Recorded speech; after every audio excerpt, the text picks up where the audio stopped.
Башкы прокурорду кызматтан алуу сунушун парламенттик комитет жактырды. Соңку 3 айда 120дан ашык жол кырсыгы катталды. Алдыда ушул жана башка жаңылыктар түз эфирде мен Адина Досумбетова.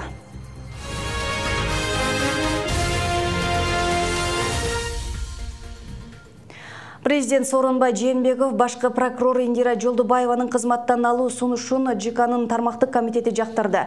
Сунуш 10 апрелде Жогорку Кеңештин конституциялык мыйзамдуулук, мамлекеттик түзүлүш, сот укуктук маселелери жана регламент комитети жактырган.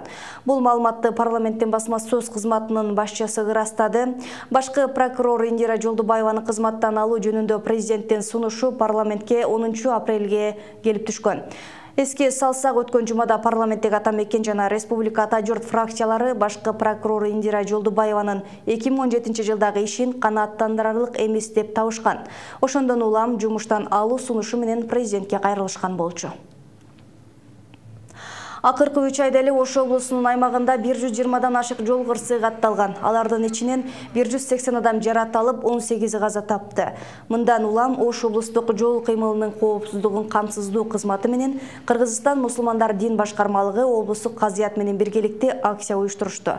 Анда айдоочулар токтотулуп, имамдар тарабынан адам өмүрү үчүн абайлап мамиле жасоо менен жол эрежесин сактоого чакырыктар ташталды. Ар бир айдоочуга жол коопсуздугун түшүндүргөн китепчелер таркатылды. Мындай түшүндүрүү акциясы мындан ары облустун бардык айыл райондорунда өткөрүлөт. Жол кыймыл коомчулугун камсыздоо кызматынын эле милдети болбостон, мына жерде дагы башка коомчулук, башка кызматтар дагы ушу бизге мындай жардам берип атканы бизге бир аз болсо ишибиз жеңилдет деген ойдо болот.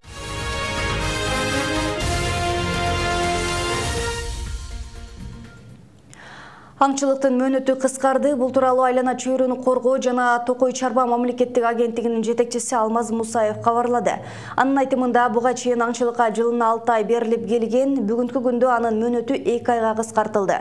Ошондой эле аңчылык кылууга уруксат берилген чарбалык жайлардын аянттары дагы кыскарды. Алсак аңчылыкка 60-70 чарбалык аянт берилип келген болсо, азыр 25 аянт калтырылды. Ошондой эле аңчылыкка уруксат жеке адамдарга эмес, юридикалык жактарга гана берилет.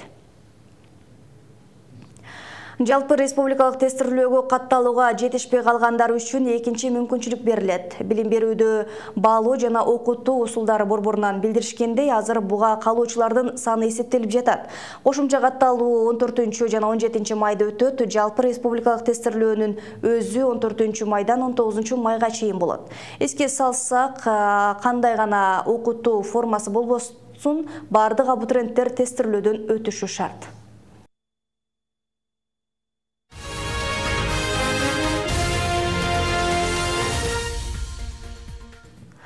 Кара Суудагы сүрөт таштоосу корук алынат. Бул багытта Маданият министрлиги сунуштама даярдап өкмөткө жиберди.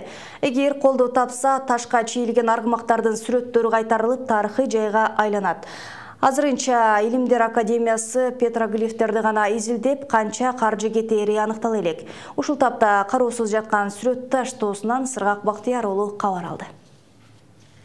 Өзбекстан менен Кыргызстанды бөлүп турган сүрөт таштоосунда байыркы Дава мамлекетинин аргымактарынын сүрөттөрү бар. Тарыхчылардын айтуусунда учурунда асмандан түшкөн аргымактар дал ушул Фергана өрөөнүнө таандык. Бул жайда Дава мамлекети жайгашып, ошол кездеги мойну койгон, башы кичине, буттары ичке келишимдүү аттар болгон дешет.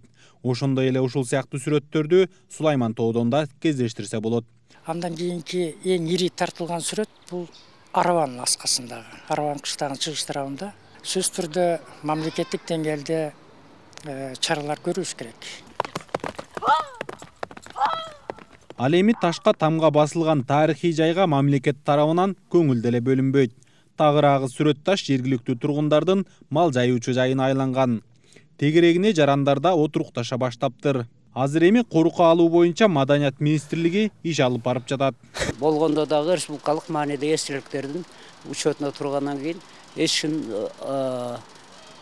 Маданият, маалымат жана туризм министрлигинин метод кабинети бар, ошолордун уруксатсыз эчтеке курулбаш керек. Аны Илимдер Академиясы тактап берген. Мындан бул жерге чейин эч кандай уруксатсыз эчтеме курулбаш керек деп. Келип кетет. Сурайт. Бул жерге чет өлкөдөн туристтер келип турат, бирок көп эмес, аз эле бирин-экин.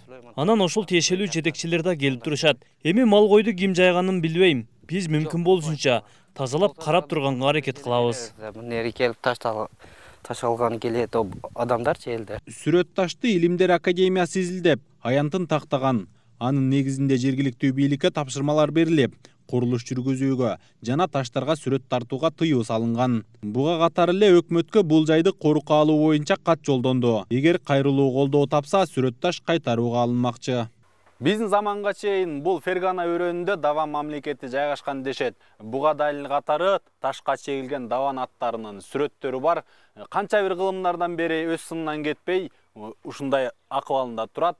Ал эми Даван аттары болсо, ошол кездеги эң бир асыл тукум малдын катарына кирип, башка өлкөлөргө кымбат баада сатылып турган дешет. Сыргак Бактияр уулу, Айдын Токтосонов, Ош облусу. Алай районунун Гүлчө дарыясынын боюндагы дамба тазаланып, жазгы сугат иштерине толук даяр болду.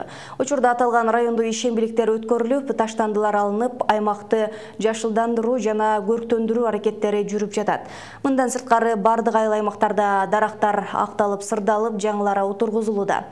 Райондук жетекчилик маалымдагандай, бул аракеттер өкмөттүн жашылдандыруу жана көрктөндүрүү 3 айлыгынын негизинде ишке ашырылып, ага 9 миллион сом өлчөмүндөгү каражат жумшалган. Күн жылгандан бери мындай ишембиликтерден 5 өткөрүлүп, жумуштардын 3төн 1 бөлүгү аяктады. Учурда райондун 11 айыл өкмөтүндө тазалоо иштери жүрүп жатса, ал эми жаз кеч келчү Сары Тас, Сары Могол, Сары Таш айылдарында жашылдандыруу аракеттери бир азга солгон.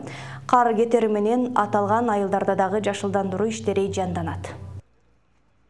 Бүгүнкү иш-чара районубуздун Борбору Гүлчө айыл өкмөтүнүн Семеновский каналы бар. Ошол каналдын техника менен тазаланып, анан техника жетпеген жерлерин ишембилик өткөзүп атабыз.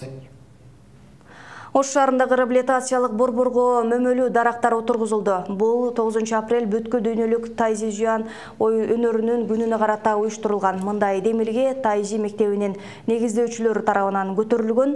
4 жылдан бери Оштогу 100гө жакын чыгыш өнөрү менен машыккандар үчүн салтка айланып келет. Ал эми көчөт отургузууну өнөрчүлөр борбордо 1997 жылдан башташкан.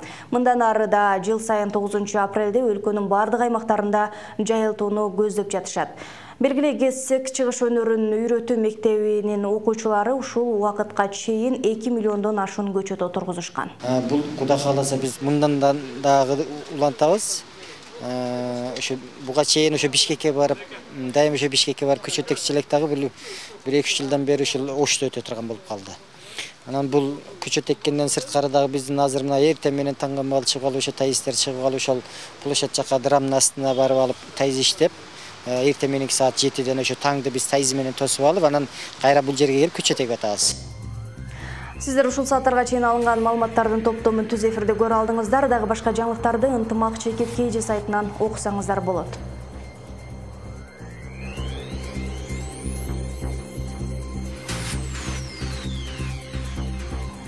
Мен сиздер менен кайрадан кечки саат 19:00-дө жолугушам. Алдыда абар ай тууралуу маалымат.